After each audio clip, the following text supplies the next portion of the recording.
Hey, what is going on? Thank you for stopping back by this channel. Today, we've got Paul Harvey, Freedom to Chains. This video was a suggestion from a subscriber, so Carl, thanks for looking out, bro. Without further ado, let's get into this. Paul Harvey, Freedoms to Chains, 1965. Let's go. Now then, what makes a nation strong? Taxes? There's nothing new about those either. The first income tax was paid by Abraham. It was written on a rock by the hand of divinity and handed to Moses at the top of Mount Sinai. And you might want to remember this. It was at the flat rate of 10%. It promised the wrath of God on anybody who tampered with or violated that law. Christ was born in Bethlehem because Joseph was on his way to pay his taxes. Joseph was a relatively well-to-do landowner of the house and lineage of David. Yet the taxes exacted by Caesar Augustus were so exorbitant that he didn't have enough money left over to employ a trusted messenger for the mission, so though his wife was great with child, he made the journey himself. And Christ was born in Bethlehem because Joseph was on his way to pay his taxes. And Christ was born in a manger because there was a housing shortage when he got there. Our problems are not new. At Runnymede, the Magna Carta was handed to King John on the end of a sword, denying to royalty the right of unlimited taxation. Okay, so far I can agree with everything that he said. Taxes are not new. As a matter of fact, this country was founded because of overtaxation. When the King of England decided to tax us on everything, the Stamp Act, for example, where everything you purchased had to have the Crown of England stamp on it, and you had to pay extra money for anything, playing cards, newspapers, writing paper, makes no difference. They taxed everything exorbitantly. That's why we said no, and we're here. And housing shortage, come on, we have that right now.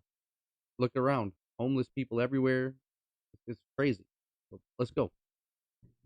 Yet you know it was for us, the American people, to become the first in recorded history ever voluntarily to surrender our rights to private property. Oh, yes, we did.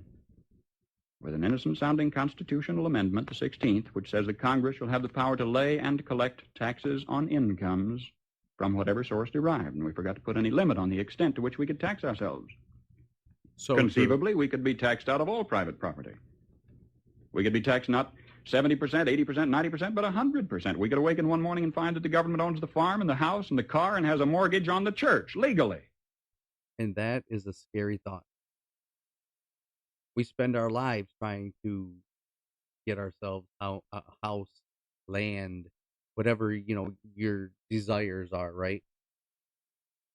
And to know that the government, because of an amendment, can take it all, that's scary. That is a scary thought. Let's go.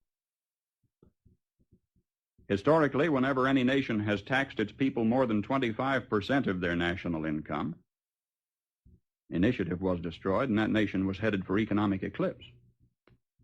Presently, the American people are being taxed 33% of their total income. History says we'll roll forward on momentum for a little while, but we'd better get some more gas in the tank pretty quick. You see, ours is not the first by George good government to arise on the world stage. There have been several. Rome, and Spain, and Greece, and China, and each enjoyed about 150 years at its zenith. That's just about our time in the New World. And then each decayed away. Not one of them was ever destroyed by anybody else's marching legions. Each rotted away, morally, socially, culturally, economically, simultaneously. You know, one of the most cruel paradoxes of history is this. Because each was a good government, it bore bountiful fruit. And when it bore bountiful fruit, the people got fat. And when they got fat, they got lazy. When they got lazy, they began to want to absolve themselves of personal responsibility and turn over to government to do for them things which traditionally they had been doing for themselves. Facts. Look around. Look at life. People want more, but they don't want to work. You can hear it. My life's terrible because the government did this. My life is bad because the government did that. If I go to work, the government takes too much money, so why work at all when they can just pay me? Come on.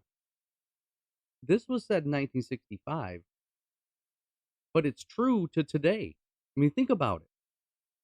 We as a society, we want and want and want and want and want. And the more we want, the more the government gives.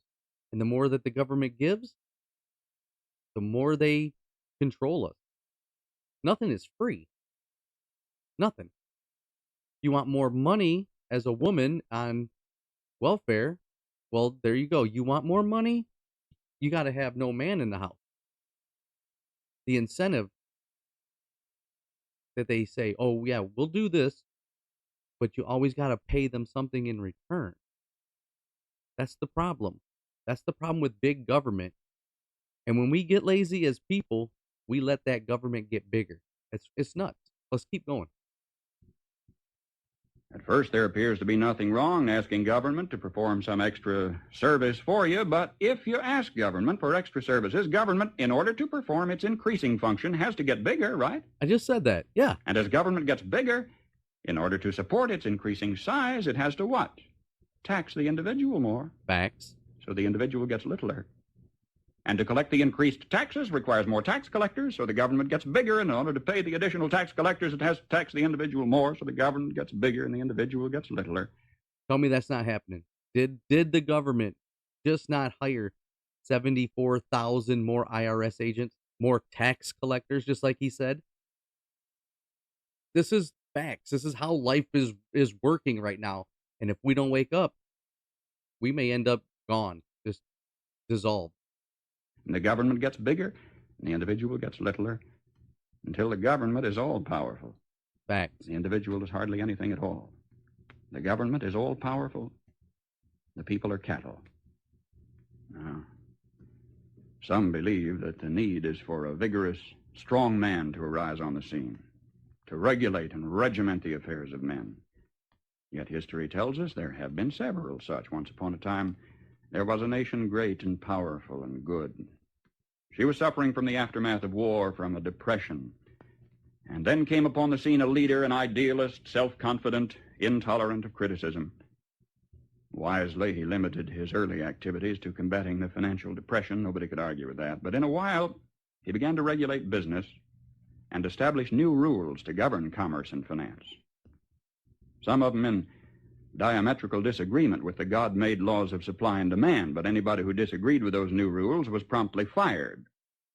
The new leader saw that under the old system of free enterprise, landlords prospered, so he levied new taxes to take away their profits and destroy what he called the monopoly of capital. To please laborers, he controlled prices. To win the favor of the farmers, he gave them loans and subsidies. The national debt mounted alarmingly. Whenever anybody tried to tell him that governments, even as people, can go broke when they spend beyond their incomes, he said they just didn't understand deficit finance. Well, what do you say? Did he build on rock or on sand? I say on sand. For you see, this was the story of Emperor Su Tongpo, who led China to its doom more than 1,000 years ago. I am satisfied with all my heart that if Uncle Sam ever does get whipped, here too, it will have been an inside job. Facts. It was internal decay. It was not external attack that destroyed the Roman Empire.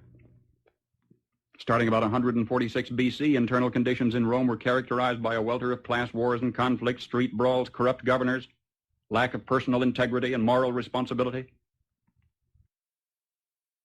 Welcome to America. That's where we are now. Think about it. What he's talking about is us. It's happening here. Moral decay, riots in the street, chaos. Absolutely. And I believe we're to blame. We complain, oh, the government's spending too much. The government's doing this, the government's doing that. But at the end of the day, what are we doing as our part to help out the government with those problems? I.e., for example, I'm probably beating a dead horse here, but if you're capable of having a job and you decide that you don't want to work, then by asking the government for a handout or for help that you don't really need if you just got up and did it yourself, you're contributing to that national debt. So don't complain about something that you're having a part in. That might trigger somebody. That might make you feel some kind of way. But if it does, then maybe you need to look at yourself, reevaluate things, because that's the fact. We're all in this together. We can help this government. We can help this country by doing our part and taking care of our own. But hey, let's go. About 290 years after Christ, a Roman emperor named Diocletian took over. He really grabbed the bull by the horns. He took over in a period of turmoil and severe depression. The first thing Diocletian did was call in the gold and close the banks and raise the taxes. He reduced the power of the Senate, delegated its power to a lot of little government bureaus. Do you know they even had a Transportation Act back there prescribing the fee required to rent one laden ass per mile? And at today's rate of exchange, it would have amounted to about 1/8 cent per mile, which meant that in order to make a profit, a jackass would have to carry 5 passengers. That was simply beyond the capacity of the jackass.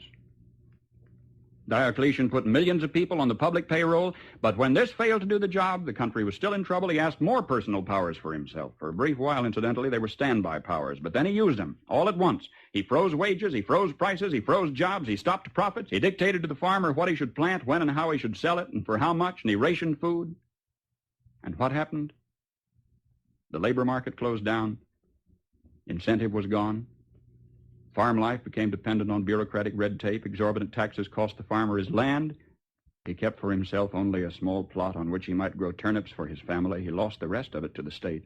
And without food and with incentive gone, city life stagnated and declined. And Rome passed into what history has recorded as the Dark Ages, lasting 1,000 years. Just by turning to the left, the world has gone in circles. Why did he say to the left? Why didn't he just say by turning, or why did he say to the right? Simple. The left-wing policies of the United States are more and more social policies, socialist policies.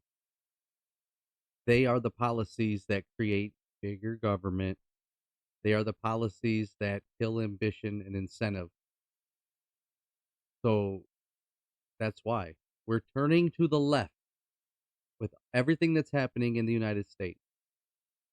And making that turn takes us down the same path of every country in history that did not succeed. King, and God would give him a king, and they'd have a monarchy again and start the whole silly cycle anew. Now either we will profit from the errors of their ways, or it follows as the night the day, our children are going to have to relive the Dark Ages all over again. How come, after thousands of years of experiment, our new nation has come so far so fast? All this in less than 200 years. What is the secret of our success? Well, I think it had to do with a basic American's creed. Perhaps it never passed the pioneer's lips in this form, but if it had, I think he would have said something like this: I believe in my God, in my country, and in myself. I know that sounds like a trite, too simple thing to say, and yet it's a rare man today who will dare to stand up and say, I believe in my God and my country and in myself, and in that order. When the early American pioneer first turned his eyes toward the west, there were only Indian trails, or traces as they were called, for him to follow through the wilderness. Do you know today you can roller skate from Miami to Seattle? From San Diego to Plymouth Rock? In this little bitty instant, as historical time is measured, our 7% of the Earth's population has come to possess more than half of all the world's good things. How come? Well, sir, when that early pioneer turned his eyes toward the west, he didn't demand that somebody else look after him. He didn't demand a free education. He didn't demand a guaranteed rocking chair at eventide. He didn't demand that somebody else take care of him if he got ill or got old. There was an old-fashioned philosophy in those days that a man was supposed to provide for his own and for his own future. He didn't demand a maximum amount of money for a minimum amount of work, nor did he expect pay for no work at all. Facts. And there we are. We've reached a point where people hate this country but they want everything that this country can give them. It's upside down and it's backwards. Used to be you didn't want the government to help you with anything because you didn't want to owe anybody, right? When I was growing up, that's what we were taught. You get out there and you do it for yourself because the last thing you want is to owe somebody, right? So the more that we demand and demand and demand, the more we get and we get and we get. And we think that's going to make it good, but it's not. Let's look at it this way. Let's say you work at a fast food place, right? And you demand and demand and demand more money, more money, more money to the point where you want to get paid as an unskilled worker the same amount as a skilled worker. And let's say that company they cave, they give in because of your demand. What happens? You're making money, sure, but that company has to increase their prices because they can no longer afford to pay those exorbitant wages. So they increase their prices, which then makes everyone else, including yourself if you eat there, have to pay more money. And you don't work for 40 hours a week. You don't work a full week. And that's why people want more money, because if I work 40 hours at $10 an hour, for example, I'd make $400. But I don't want to work 40 hours. I only want to work 20 because I got things to do. At $10 an hour, yeah, you're only going to make $200. That doesn't mean the employer should pay you $30 an hour because you only want to work 20. That's not how life works. You put in what you get out what you put in. That's the way it works. But hey, what do I know, right? Come to think of it, he didn't demand anything. That hard-handed pioneer just looked out there at the rolling plains stretching away to the tall green mountains, and then lifted his eyes to the blue skies and said, "Thank you, God. Now I can take it from here." Now, that spirit isn't dead in our country. It's dormant. It's been discredited in some circles, driven underground, but it isn't dead. It's just that a few seasons ago, politicians baiting their hooks with free barbecue and trading a Ponzi promise for votes began telling us we don't want opportunity anymore. We want security. We don't want opportunity, they said. We want security. They said it so often we came to believe them. We wanted security. And they gave us chains, and we were secure. Suddenly, with our constitutional guarantees depleted, with our national character eroding away, with our tax laws penalizing those who dare to prosper, with workers concentrating on how little they can get by with instead of how much they can produce, suddenly we looked overhead one day to discover that the first tin moon in space was a Russian accomplishment.